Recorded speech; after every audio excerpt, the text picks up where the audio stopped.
ભાવનગરમાં સરકારી યોજના હેઠળ વિદ્યાર્થીનીઓને મળતી સાયકલો બિસ્માર બની ગઈ છે।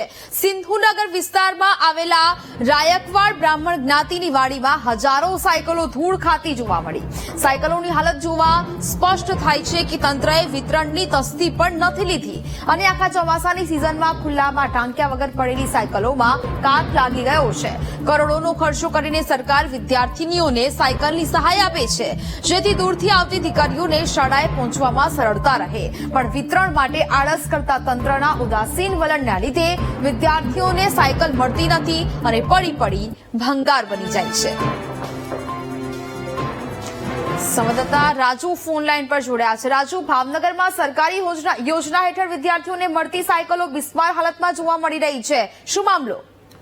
નેહા, વાત કરીએ તો સરકાર દ્વારા જે મધ્યમ અને પછાત જ્ઞાતિના જે વિદ્યાર્થીઓ છે તેની માટે થઈ અને સરકાર દ્વારા સરસ્વતી સાધના અને વિદ્યા સાધના નામની એક યોજના બહાર પાડી છે। આ યોજનાની અંદર આ જે વિદ્યાર્થીનીઓ છે, જે કન્યાઓ છે, તેને મફત એટલે કે કહી શકાય કે નિઃશુલ્ક સાયકલો આપવામાં આવી રહ્યો છે, પરંતુ ક્યાંક ને ક્યાંક તંત્રની બેદરકારી છે એ ભાવનગરની અંદર સામે આવી છે। ભાવનગરના સિંધુનગર વિસ્તારમાં જે વિદ્યાર્થીઓને આ નિઃશુલ્ક સાયકલ આપવામાં જે આવી રહી છે તે સાયકલોનો મોટો જથ્થો જે કહી શકાય કે હાલ ધૂળ ખાતો જોવા મળી રહ્યો છે।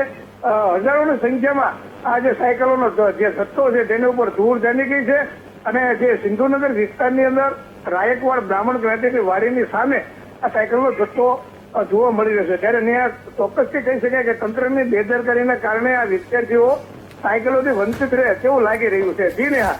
બિલકુલ રાજુ, જાણકારી બદલ આપનો આભાર।